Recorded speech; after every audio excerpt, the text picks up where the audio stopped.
नमस्कार दर्शकों, जेके प्राइम में आपका स्वागत है। मैं हूं विनोद कुमार। सारी तैयारियां मुकम्मल हो चुकी हैं। लोकतंत्र के पर्व के आखिरी चरण यानी 8वें चरण के मतदान को लेकर के तैयारियां मुकम्मल हो चुकी हैं। पोलिंग स्टाफ को रवाना किया जा चुका है और बड़ी दिलचस्प बात है कि 8 के 8 चरण, जो 8वां चरण है, इससे पहले 7 के 7 चरण जो है बड़े ही पीसफुल तरीके से रहे हैं।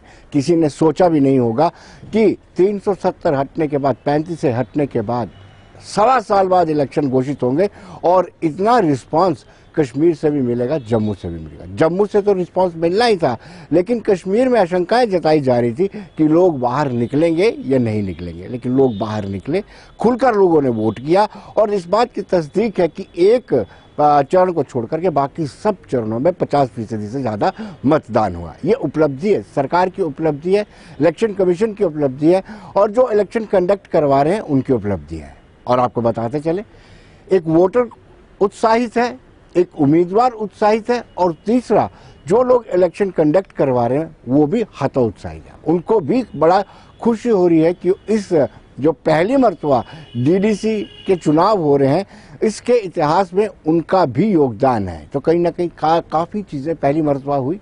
पहली मर्तबा कोविड-19 में चुनाव हुए, पहली मर्तबा डीडीसी के चुनाव हुए, पहली मर्तबा वेस्ट पाकिस्तानी रिफ्यूजियों ने अपना वोट कास्ट किया। काफ़ी चीज़ें पहली मर्तबा हो रही हैं, तो लिहाजा जो भी इसमें कंट्रीब्यूट कर रहा है वो अपने आप को खुशकिस्मत महसूस कर रहा है। अभी आपको हम सीधे सांबा लिए चलेंगे, किश्तवाड़ लिए चलेंगे। वहाँ आप देखेंगे कि जो वोटिंग कराने जा रहे हैं, जो पोलिंग स्टाफ है, वो कितना खुश है। पोलिंग स्टाफ को एक तो ये जानकारी दी जा रही है कि आपने पोलिंग करवानी कैसे, दूसरा ये जानकारी दी जा रही है कि कोविड-19 के चलते किस तरीके से आपने डिस्टेंस भी मेंटेन करना है। डिस्टेंस मेंटेन करने के साथ साथ आपने मास्क भी पहनाना है, मास्क पहनाने के साथ लोगों के हाथ भी सैनिटाइज करने हैं। आइए देखते हैं।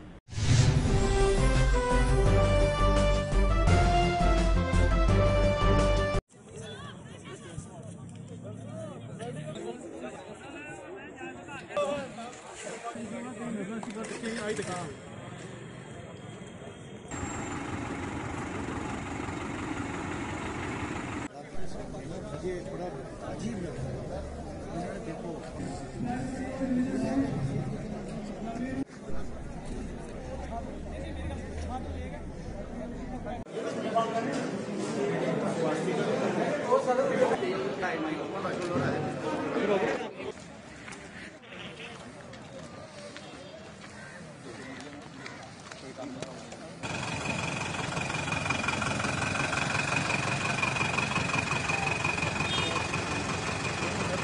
जैसा कि आप देख रहे हैं कि पोलिंग पार्टीज़ जो हैं वो 8वें फेज़ के लिए जा रही हैं। सबको ऑर्डर्स जो हैं वो इशू हो गए हैं। 8वें चरण में हमारे 2 कॉन्स्टिट्यूएंसीज़ हैं, एक सांबा ए है और दूसरी सांबा बी है। तो पार्टीज़ ने अपना सामान ले लिया हुआ, वो आधी तो चली भी गई हैं, आधे घंटे में सारी चली जाएंगी। तो टोटल जो कैंडिडेट उम्मीदवार हैं वो टोटल 11 हैं। सांबा ए में 6 हैं और सांबा बी में 5 हैं। तो जहाँ तक टोटल वोटर्स की तादाद है वो 11,986 जो है वो सांबा बी में है और 12,033 सांबा ए में है। टोटल मिला के 24,019 जो है वो वोटर्स हैं। तो जैसे हमारा स्मूथ गया है, तो आशा करते हैं कि डीसी साहब की सदारत में ये सब कुछ ठीक चलेगा। लोगों से अपील करते हैं कि ज़्यादा से ज़्यादा मतदान करें और टोटल सेंसिटिव पोलिंग स्टेशन जो है हमारे वो 33 हैं, 33। जिस तरह से सर्दी आज काफ़ी ज़्यादा, तो पोलिंग पार्टीज़ के लिए क्या क्या व्यवस्था की गई आपकी? उनका खाने पीने का अच्छा उनको इंतज़ाम किया गया, उनके लिए लंच भी उनको दिया गया है। बाकी बेडिंग जो है उनको कहा गया था कि 1 दिन का काम होता है, तो बेडिंग शेडिंग उन्होंने खुद लाई है। तो बाकी पोलिंग पार्टीज़ खुश हैं, कोई ऐसी बात नहीं है। कोई उम्मीद है कि ये भी चरण अच्छे से संपन्न हो जाएगा? बिल्कुल अच्छी तरह से संपन्न होगा और बड़ी अच्छी बात है कि हमारी पोलिंग परसेंटेज जो है वो बहुत अच्छी जा रही है हर चरण में और वायलेंस फ्री ऑफ वायलेंस जो है हमारा चल रहा है सब कुछ। इसमें सेंसिटिव पोलिंग स्टेशन कितने बनाए गए? 33 बनाए गए हैं, आपको बोला मैंने। 51 टोटल पोलिंग स्टेशन है, जिसमें से 31 जो है वो सेंसिटिव है। उनके लिए माइक्रो ऑब्जर्वर्स की व्यवस्था अलग से की। कुछ नहीं, किसको मिली नौकरी? बच्चे दर बेदर हैं, MSc कर करके PG कर करके बच्चे दर बेदर की ठोकरें खा रहे हैं कि मजदूरी नहीं मिल रही है। नौकरी की तो बात छोड़िए, मजदूरी नहीं है कहीं पे। मजदूरी कहाँ पे? नरेगा एक काम चल रहा है गवर्नमेंट की तरफ से, बाकी क्या चल रहा है? उसमें भी क्या है, क्या कहते हैं, नरेगा में जो दिन लगाएगा वही क्या कहते हैं अपना दिन लगाएगा। डिपार्टमेंटों से, डिप्टी कमिश्नर डोडा से रिक्वेस्टिंग कर करके थोड़े बहुत काम करवाए हैं। अदरवाइज गवर्नमेंट की तरफ से कोई तवज्जो नहीं है। सिर्फ इलेक्शन के लिए गवर्नमेंट के कोई भी जो भी इनके कार्यकर्ता होंगे वो उस वक्त आएंगे, इलेक्शन जब इनका होगा उस वक्त वोट मांगने के लिए पूरी पार्टियां आ जाएंगी। अदरवाइज आगे पीछे कोई नहीं देख रहा है, गरीब कहाँ मर रहा है, कहाँ बच रहा है, कहाँ जी। सर उम्मीदें तो बहुत कुछ है, कोई काम नहीं बन रहा है। ग्राउंड लेवल पे जो भी हो रहा है बिल्कुल कुछ नहीं हो रहा है। अभी देखो सर, पेट्रोल 86 रुपये लीटर हो रहा है और पैसेंजर टैक्स जहाँ हम 2000 भर रहे थे वहाँ हम 6000 भर रहे हैं और हमें बोलते हैं किराया कम करो। जहाँ के पैसेंजर टैक्स भी चढ़ रहे हैं और जीएसटी भी चल रहा है और ड्राइवरों को भी बिल्कुल दबाव में रखा गया, खुदकशी पे आ रहे हैं ड्राइवर भी। ना खाने को कुछ मिल रहा है और ना गाड़ियों के लिए पूरा खर्चा हो रहा है। और रोड देखो, इनकी रोडें इतनी हालत है कि 6-6 फुट के खड्डे हैं रोडों पे। जब कहीं इलेक्शन आते हैं उस वक्त डाल देते हैं 2-4 टिपर उन खड्डों में, तो अपनी गाड़ियां क्रॉस करते हैं, उसके बाद कोई दिखाई नहीं देता है। डीडीसी इंतखाबात के 8वें और यानी आखिरी मरहले के लिए कल खिताई पीर पंचाल के कुल 4 ब्लॉक में वोटिंग होने जा रही है, जिसमें लाइन ऑफ कंट्रोल के नज़दीक के ब्लॉक मनकोट के साथ साथ मेंढरसी और राजौरी में सुंदरबनी और दरहाल में कल वोटिंग होने जा रही है, जिसके लिए पोलिंग अमलों को आज रवाना किया जा रहा है और पूरी सिक्योरिटी के साथ पोलिंग अमले आज यहाँ से रवाना किए जा रहे हैं, क्योंकि बिल्कुल लाइन ऑफ कंट्रोल के नज़दीक का एक ब्लॉक मनकोट है जिस पर कल सबकी नज़रें लगी रहेंगी। क्योंकि पिछले कुछ दिनों से लाइन ऑफ कंट्रोल पर जिस तरह दोनों ममालिक में हालात बने हुए हैं, उसको देखते हुए इंतज़ामिया के लिए भी बड़ा चैलेंज ज़रूर रहेगा, क्योंकि इससे पहले होने वाले 7 मरहले बिल्कुल पुरअमन तरीके से मुकम्मल हुए, जिसमें लाइन ऑफ कंट्रोल के नज़दीक के ब्लॉक भी शामिल हैं। कल होने वाली 4 ब्लॉक में पोलिंग के लिए आज पोलिंग अमलों को पूरी सिक्योरिटी के साथ रवाना किया जा रहा है, मगर सबकी नज़रें कल एक बार फिर लाइन ऑफ कंट्रोल के नज़दीक के बिल्कुल ब्लॉक मनकोट पर लगी रहेंगी, जो बिल्कुल लाइन ऑफ कंट्रोल के नज़दीक पर है, जहां पिछले कुछ बरसों से लगातार पाकिस्तान की तरफ से नाजंग माहिदे की खिलाफ वर्जियों के सिलसिले देखने को मिलते हैं। हालांकि पिछले 7 मरहले बिल्कुल पुरअमन तरीके से मुकम्मल हुए, जिसमें लाइन ऑफ कंट्रोल के हालात भी बेहतर बने रहे, मगर कल आखिरी मरहले को देखते हुए सबकी नज़रें लाइन ऑफ कंट्रोल पर ज़रूर लगी रहेंगी, क्योंकि ये इलाका एक ऐसा इलाका है जो पाकिस्तान की शेलिंग से पिछले कई अरसे से बुरी तरह मुतासर है। मगर इसके देखते हुए इंतज़ामिया की तरफ से पहले ही एहतियातन कई कदम ज़रूर उठाए गए हैं, मगर आज कल होने वाली पोलिंग के लिए आज पूरी सिक्योरिटी के साथ पोलिंग अमले को रवाना किया जा रहा है। जमशेद मलिक, गुलिस्तान न्यूज़।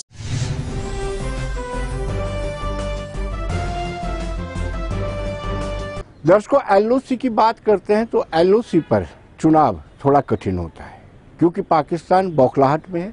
पाकिस्तान लगातार सीज़फायर का उल्लंघन कर रहा है। राजौरी हो, पुंछ हो, दोनों ही जगहों पर लगातार रिहायशी इलाकों को टारगेट बना रहा है। पाकिस्तान के पास या आतंकी संगठनों के पास एक और टारगेट है कि किसी न किसी तरीके से जो लोकतंत्र की प्रोसेस जम्मू कश्मीर में चल रहा है उसमें वादा डाली जाए, उसको डिस्टर्ब करने का कोशिश की जाए, और ऐसा ही प्रयास पाकिस्तान की तरफ से किया भी जा रहा है। और मेंढर जैसे इलाके में जहां लगातार सीज़फायर का उल्लंघन हो रहा है, वहां भी लोगों को डराने का प्रयास पाकिस्तान कर रहा है।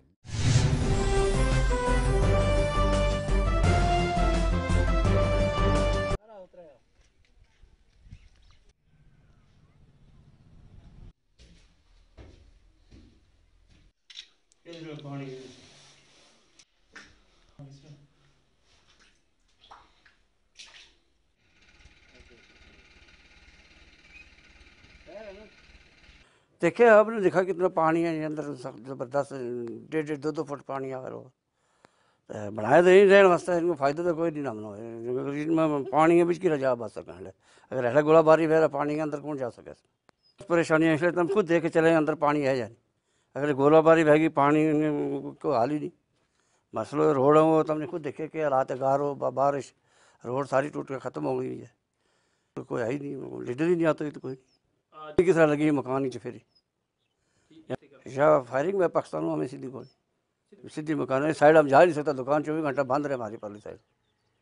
तो फिर इंतजामिया ना पता हो जाए, लीडर ना आता ही नहीं, देखी नहीं रहे बोल रहा हूँ। टाइम तो रोड और घड़ी ले फिर चले गया, मोड़ गया, फिर आ गया 5 साल बाद। फिर देख लियो सारा सब ने जो है अगर जी नहीं होगा फिलहाल हो सके। हमारी यही डिमांड है, अपना पानी बिजली होनी चाहिए।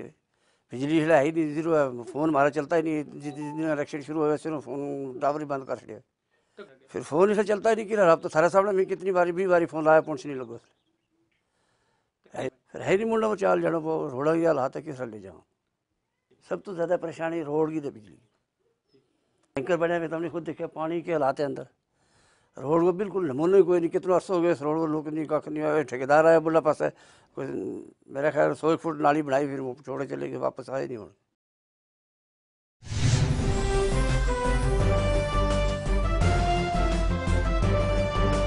दर्शकों, फोन लाइन पर हमारे साथ सीनियर लीडर और फार्मर मिनिस्टर मनजीत सिंह जुड़ चुके हैं, अपनी पार्टी से ताल्लुक रखते हैं। मनजीत सिंह जी, 8वें चरण का कल चुनाव होने जा रहा है, अपनी पार्टी की क्या पोजीशन जम्मू में रहेगी, कश्मीर में रहेगी, क्या लगता है आपको?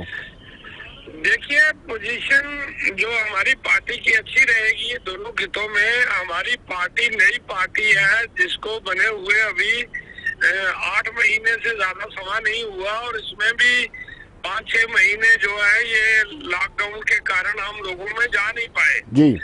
लेकिन उसके बावजूद भी जो पार्टी के प्रोग्राम है वो लोगों को पसंद आए क्योंकि बहुत ही स्पष्ट नीति के साथ जम्मू कश्मीर अपनी पार्टी जो है वो लोगों के बीच गई है और लोगों में पार्टी इंट्रोड्यूस हुई है और लोग जो है उन्होंने पार्टी के प्रोग्राम को पसंद किया है। मुझे लगता है कि अच्छा रिस्पांस लोगों का जो है वो जब नतीजे निकलेंगे तो अच्छा रिस्पांस आएगा। मनजीत सिंह जी, आपने सिर्फ अपनी कॉन्स्टिट्यूंसी नहीं पूरे जम्मू प्रोविंस में आपने प्रचार किया, हमने देखा भी, उधमपुर भी आप जाते रहे, बहुत जगह पर आप गए हैं। क्या लगता है आपको, क्या रिस्पांस आएगा? बिल्कुल आएगा, वही मैं आपसे कह रहा हूँ कि जो ट्रेडिशनल पार्टीज हैं, जो पुरानी पार्टी है, जो 100 साल पुरानी पार्टियां हैं, उनके मुकाबले में हमारी पार्टी जो नई मैदान में उतरी, जिनका अभी सिंबल भी लोगों में अभी प्रॉपरली इंट्रोड्यूस नहीं था, लेकिन मुझे खुशी है कि हर जगह हमारे कैंडिडेट खड़े हुए और बहुत अच्छा प्रचार किया और लोगों ने पार्टी के प्रोग्राम को जो है उसको पसंद किया है और मुझे लगता है कि इसका नतीजा जो है वो अच्छा निकलेगा। मनजीत सिंह जी, आपकी पार्टी की एक चीज बड़ी क्लियर है कि आप स्पष्ट बात करते हैं, आपको पता है कि 370 और 35 की अब वापसी नहीं हो सकती है, पास्ट को दोहराने के बजाय हम फ्यूचर पर काम करें। क्या लोग इस चीज को पसंद कर रहे हैं? बिल्कुल लोगों ने पसंद किया है क्योंकि जो खास तौर पे हमारा जम्मू खिता है, यहाँ नेशनलिस्ट लोग हैं और उन लोगों को जो है वो पार्टी का प्रोग्राम जो है वो पसंद आया क्योंकि हमारी पार्टी ने लोगों से झूठ नहीं बोला, हमने लोगों को गलत सपने नहीं दिखाए, हमने स्टेटहुड की बात की, हमने जमीनों के हक हुकूक की बात की, हमने नौजवानों के रोजगार की बात की, बॉर्डर के लोगों की बात की, किसानों की बात की। तो ये सारी बातें जो है ये लोगों ने पसंद की और सबसे अच्छी बात हमारी ये जो मुझे लगी कि हमारा जो प्रोग्राम है वो इंट्रोड्यूस हुआ, हमारा सिंबल इंट्रोड्यूस हुआ, जिसका लाभ आने वाले असेंबली इलेक्शन में हमको मिलेगा क्योंकि हमारा कैडर तैयार हो गया। हर एरिया में हमारे लोग जो है उन्होंने कंटेस्ट किया क्योंकि नई पार्टी थी, लेकिन उसके बावजूद भी लोगों ने पार्टी को बहुत जो है अल्ताफ बुखारी साहब के प्रोग्राम को लोगों ने अप्रिशिएट किया। मनजीत जी, राजौरी में आपके एक लीडर पर हमला भी हुआ, क्या कहेंगे आप, कौन है ऐसे लोग? देखिए, अब बहुत सारी जगह ऐसा हुआ है कि हमारे कैंडिडेटों को डराया जा रहा था, धमकाया जा रहा था क्योंकि जो विरोधी लोग हैं उनको लग रहा था कि ये पार्टी हमारी स्पेस ले रही है, चाहे वो पीपल अलायंस, जो गुपकार अलायंस की बात आप कर लो, चाहे बीजेपी की बात कर लो, चाहे दूसरी पार्टियां हैं, उनको लग रहा था कि हमारी स्पेस खिसक रही है और लोग जम्मू कश्मीर अपनी पार्टी की तरफ जुड़ रहे हैं। तो वो लोग जो है वो छोटे हथकंडों पे आ गए और ये लड़ाई झगड़े बहुत सारी जगह उन्होंने किए, लेकिन मैं समझता हूँ कि वो सब कुछ हताशा में कर रहे हैं। लोगों ने जम्मू कश्मीर अपनी पार्टी के प्रोग्राम को अप्रिशिएट किया है। बहुत बहुत शुक्रिया मनजीत जी, धन्यवाद।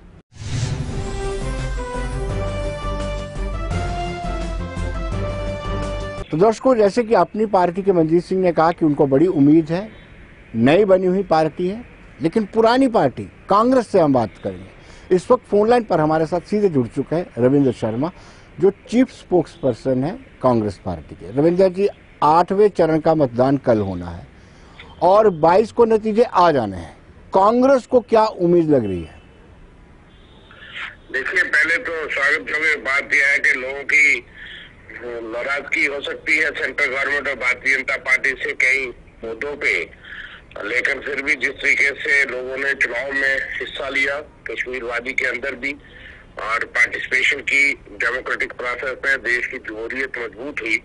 और ये अच्छी बात है, जीत और हार लगी रहती है चुनाव में, कोई जीते कोई हारे, लेकिन जमहूरियत और देश जीतना चाहिए। हमारे लिए ये जो है वो महत्वता रखता है।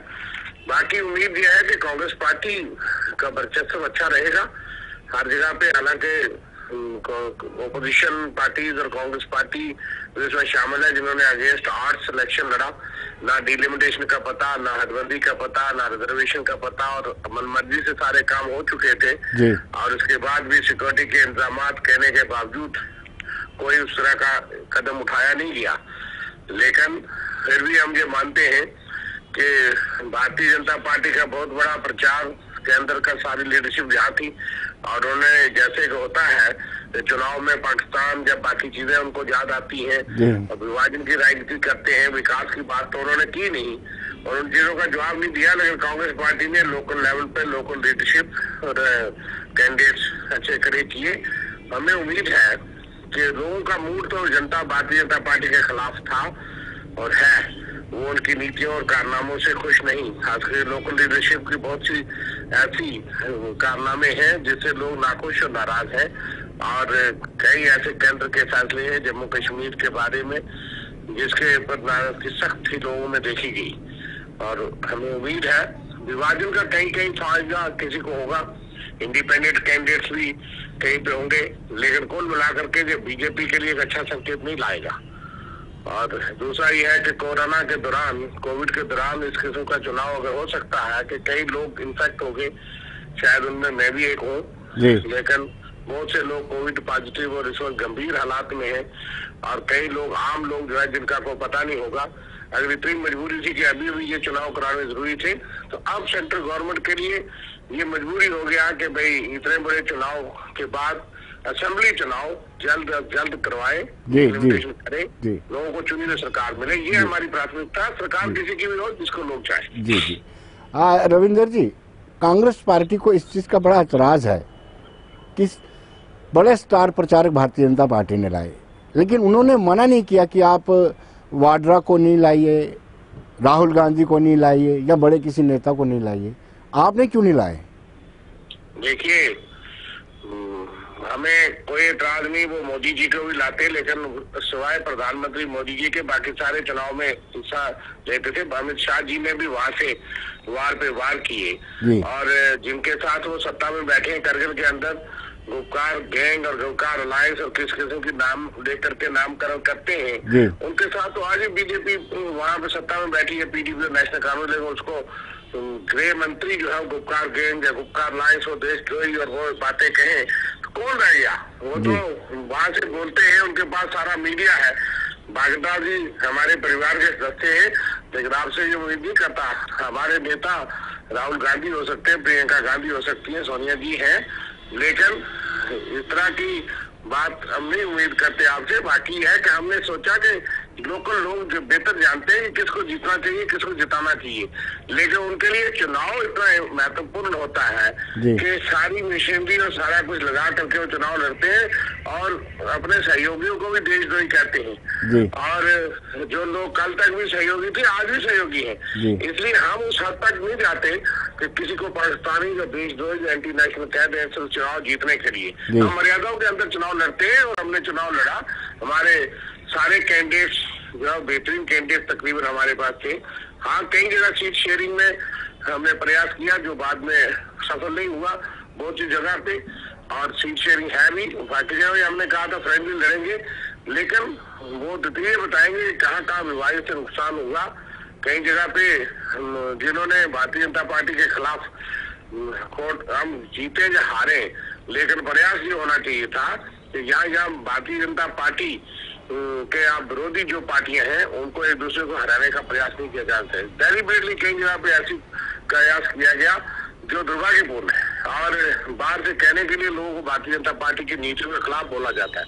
कांग्रेस पार्टी कई मुद्दों पे कंप्रोमाइज नहीं कर सकती। जो देश का सेंटीमेंट है उसमें हमें घाटा हो, जो नुकसान हो सियासी तौर पे, उसकी हम परवाह नहीं करते। रविंद्र जी, आपने बड़े दबे मन से कहा कि हार जीत तो कबूल की जा सकती है, और आप साथ में ये भी कह रहे हैं कि भारतीय जनता पार्टी के खिलाफ माहौल बना है, केंद्र सरकार ने जो फैसले लिए हैं वो आम जनता के खिलाफ नहीं। फिर भी आप इतने भयभीत क्यों हैं? आपको उम्मीद क्यों नहीं है? हम देखिए, जनता इलेक्शन में जनार्दन का जो है वो फैसला स्वीकार करना चाहिए जी। मैंने कहा कि दो बातें होती है। विनोद जी, आप बड़े एक्सपीरियंस पत्रकार हैं जी।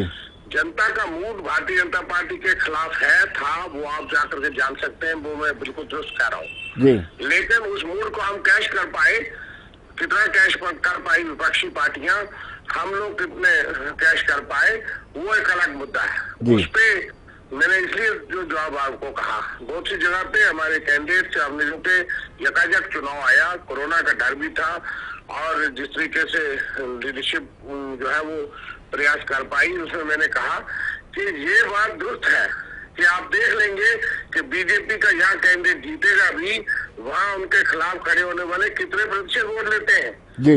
इंडिपेंडेंस और विपक्ष मिलाकर के देखना ये है जमहूरियत में कि उनको कितना प्रतिशत वोट मिलता है। अगर उन्होंने इतना ऐतिहासिक फैसले लिए हैं कि जम्मू कश्मीर को पहली बार इंटीग्रेशन हो गई, जम्मू कश्मीर की आवाम खुश है। जम्मू सूबे से बात लेना, कश्मीर को छोड़ दीजिए, लेकिन जम्मू सूबे से ये आंकड़े आप 22 को देख लेना कि जहाँ जहाँ वो जीते थे, उनके चेयरमैन जीते थे, वहाँ अपने सरपंच की सीटें हार गई, ऐसी मिसालें हैं। आज लोगों का मूड एंटी बीजेपी था, है, क्योंकि उनके सिर्फ यही फैसले नहीं और भी एक तरफा फैसले हैं। आज महंगाई और बाकी किसानों के विरोध में, युवाओं के विरोध में, जम्मू के विरोध में बहुत से ऐसे फैसले हैं जिससे लोग नाराज हैं। बिल्कुल बिल्कुल। मतलब ये नहीं कि हम सब जगह जीत जाएंगे, मगर हमारा अच्छा प्रदर्शन होगा। मैं कभी भी बढ़ा चढ़ा करके एग्जैजरेटेड बयान नहीं देता मीडिया अटेंशन के लिए। 22 को बात करेंगे, लेकिन आप उसमें देखिए जरूर कि विभाजन का कहीं कहीं फायदा हो सकता है।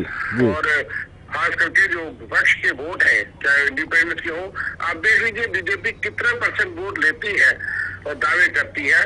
सारा चुनाव नरेंद्र मोदी जी के नाम पे लड़ा गया, सारा चुनाव उन्होंने सेंटर से लड़ा, सारी मशीनरी सब कुछ उनके पास था। उसके बाद देखेंगे, ये तो लोकल चुनाव नहीं ना होगा पंचायत का, फिर भी उनका अधिकार है, हम उनको रोकते थोड़े। लेकिन अगर इतने ऐतिहासिक फैसले किए थे तो इतनी बड़ी लीडरशिप को आकर के बैठे, क्या घबराहट उनको है? हमको नहीं घबराहट नहीं होती। तो सारी लीडरशिप यहाँ नहीं बैठती फिल्म एक्टर तक, और वो लोग जो फिल्मों में काम करते हैं लीडरशिप में भी है, समृद्धि ईरानी जैसे, क्योंकि वो तो मशहूर हस्ती है टीवी की भी, तो सियासत में आ गई, मंत्री भी है, तो उनके 2 चेहरे हैं। तो मैं कौन सी गलत बात कहता हूँ? तो हंस जी भी आते हैं, तो लोगों को लुभाने के लिए, मनोरंजन करने के लिए आपको लाने, मनोज तिवारी को भी लाया गया सर, भोजपुरी एक्टर, गाने बजाने वाले लोग ज्यादा लाए गए ताकि लोगों को जमा किया जाए। अगर ऐसी बात होती तो बीजेपी के नेताओं के को सुनने के लिए जो है वो हजारों की तादाद में बीजेपी जमा होती। जी जी जी जी जी बहुत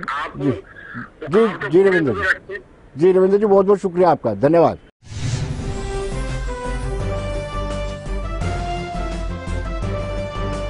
तो दर्शकों, आपने देखा कांग्रेस बड़ी कॉन्फिडेंट है कि उनको जीत मिलेगी। लेकिन अब हम बात करेंगे पीपल्स डेमोक्रेटिक पार्टी की।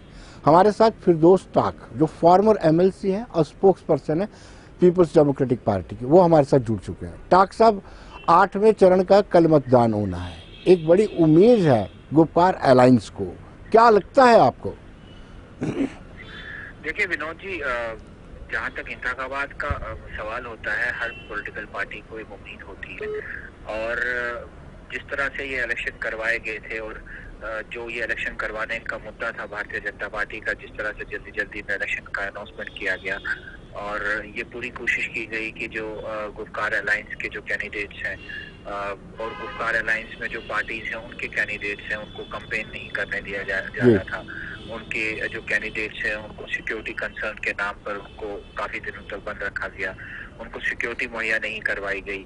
और बहुत सारे इलाकों में हमने ये भी देखा कि जहाँ जहाँ गुपकार अलायंस का कैंडिडेट स्ट्रॉन्ग था, वहाँ पे जिस दिन इलेक्शन हुआ करता था उससे एक दिन पहले जो है वो सिक्योरिटी फोर्सेस का कार्डन और सर्च ऑपरेशन भी किया जाता था, और एक पूरी कोशिश की गई कि खौफ और दहशत का माहौल जो है वो आवाम में पैदा किया जाए। लेकिन जिस तरह लोग निकले हैं और इस चुनाव में हिस्सा लिया है, वो एक क्लियर इंडिकेशन है कि जम्मू कश्मीर के लोग जो ये डिवाइसिव फोर्सेस हैं, जो डिसरप्टिव फोर्सेस हैं, उनके खिलाफ ये इकट्ठा हुए हैं। और इंशाल्लाह तबारक ताला हमें पूरी उम्मीद है कि गुपकार अलायंस के कैंडिडेट्स जहाँ पे भी हैं वो जो है वो जो कामयाब होंगे, और जो कमिटमेंट्स हमने आवाम के साथ की है उस कमिटमेंट में हम पूरा उतरने की कोशिश करेंगे। डॉक्टर साहब, अभी रिसेंटली वीडियो वायरल हुआ है, वो हम सब देख रहे हैं, काफ़ी लोगों ने देखा है कि मैडम महबूबा मुफ्ती ये कह रही हैं कि मुझे बाहर जाने नहीं दिया जा रहा है, लेकिन अंदर से ही लॉक लगाया हुआ है, बाहर से तो खुला था। देखिए आप विनोद जी, अगर आप तो कम से कम अगर आप आवाम इन वीआईपी एरियाज में नहीं गए हैं, लेकिन आप गए हैं जहाँ पे एसएसजी के सिक्योरिटी का कवर होता है, वहाँ पे गेट का लॉक हमेशा अंदर से लगाया जाता है, ना कि बाहर से लगाया जाता है। अच्छा। जो फॉरवर्ड चीफ मिनिस्टर्स हैं उनके वहाँ पे जो सिक्योरिटी का अरेंजमेंट है, पूरा सिक्योरिटी का जो डिप्लॉयमेंट है वो रेजिडेंस के अंदर होता है। रेजिडेंस के बाहर जो है वो सेकंड टायर सिक्योरिटी होती है, जो सीआरपीएफ होती है वो बाहर खड़ी होती है, लेकिन अंदर एसएसजी की डिप्लॉयमेंट होती है। और उस बिल्डिंग में एंट्री और एग्जिट जो है वो कंट्रोल करती है एसएसजी, अंदर बैठ के, न कि बाहर खड़े होके। तो अब ये बताना कि लॉक अंदर से था, लॉक बाहर से था, तो मुझे नहीं लगता कि इन चीजों से कोई फर्क पड़ता है। बात बिल्कुल क्लियर है कि महबूबा मुफ्ती साहिबा को बार बार हिरासत में लिया जा रहा है। वो जब भी बाहर आना चाहती है, उनको पूरी कोशिश की गई कि सिक्योरिटी फोर्सेस की तरफ से, यहाँ की एस्टेब्लिशमेंट की तरफ से, कि वो लोगों के कंसर्न के लिए और अपनी पार्टी के कंसर्न के लिए या अलायंस के कंसर्न के लिए घर से बाहर ना आ पाए। यानी ये एक डेलिबरेटली अटेम्प्ट है कि कोई बड़े नेता प्रचार ना कर पाए। देखिए ये कोई नई बात नहीं है। जिस तरह से अगस्त 5, 2019 के बाद केंद्र की सरकार ने और यहाँ की इंतजामिया ने जो रोल प्ले किया है, खासकर जिस तरह से टारगेट यहाँ की पॉलिटिकल लीडरशिप को किया गया है, वो आवाम के सामने कोई छुपी हुई बात नहीं है और उसको एक्सप्लेन करने की जरूरत भी नहीं है। ये कंडक्ट खुद लोगों के सामने एक्सप्लेन हो रहा है। जी बहुत बहुत शुक्रिया, धन्यवाद।